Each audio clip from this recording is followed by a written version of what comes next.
When The Exorcist hit theaters in 1973, audiences were horrified, and not just by what they saw on screen. Strange, deadly, and downright creepy events plagued the film's production, leaving many to wonder, did the devil want this movie stopped? In Hollywood, stories involving the devil often seem to carry, let's say, unwanted baggage. From Rosemary's Baby to The Omen, some films dealing with satanic themes are rumored to come with more than just a frightening plot. Call it bad luck, bad juju, or even a curse. But The Exorcist stands out, not just for its horror on screen, but for the nightmares it unleashed off screen. The trouble started almost immediately after filming began. The set of the McNeil home, where much of the movie takes place, was completely destroyed by a fire. 6 weeks of production down the drain. But here's the eerie part. The entire set was gutted, except Reagan's bedroom, the one room where the infamous exorcism scenes were filmed. It was untouched, as if something wanted that room preserved. Director William Friedkin didn't take any chances.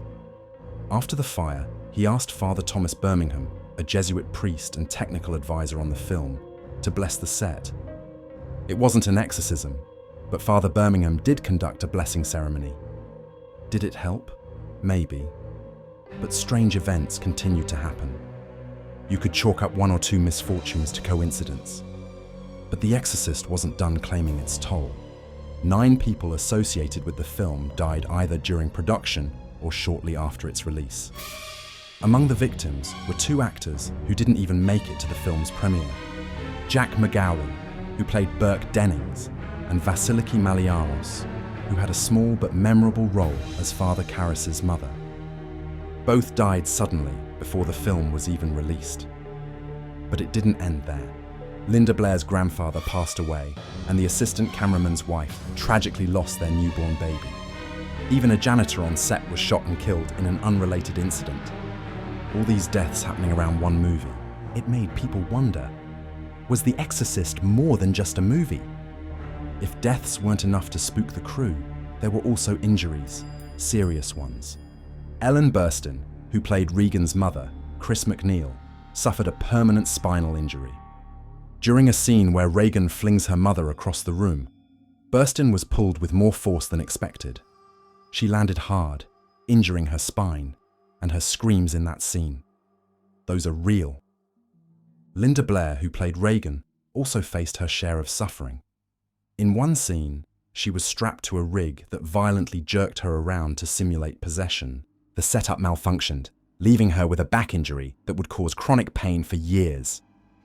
Just like Burstyn's, her screams in the scene were real. 2 other crew members weren't spared either. A carpenter working on set accidentally cut off his thumb, and a lighting technician lost a toe.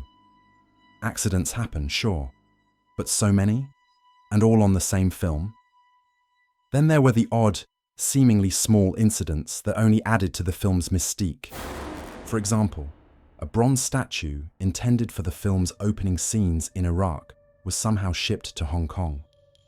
The crew had no idea where it was, and it took weeks to retrieve it. Just a simple mix-up? Maybe. Or was something, or someone, trying to delay this movie from being made? When The Exorcist finally hit theaters, it became an instant sensation, and not just because it was terrifying. Theaters reported people fainting, vomiting, and even running out during screenings. Some viewers claimed to feel a strange presence in the room, as if something was watching them. A few moviegoers even claimed to have experienced paranormal phenomena after watching the film. Ambulances were called to multiple theaters as people passed out from fear or hysteria. The film had a life of its own, and it was scaring people in ways no one expected. Even years after the film's release, people connected to The Exorcist seemed to encounter strange, sometimes tragic circumstances. Jason Miller, who played Father Karras, narrowly escaped death when a motorcycle nearly hit him.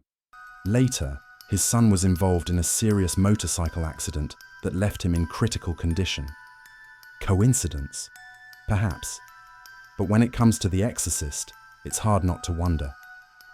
Some argue that the film's dark subject matter somehow invited bad energy.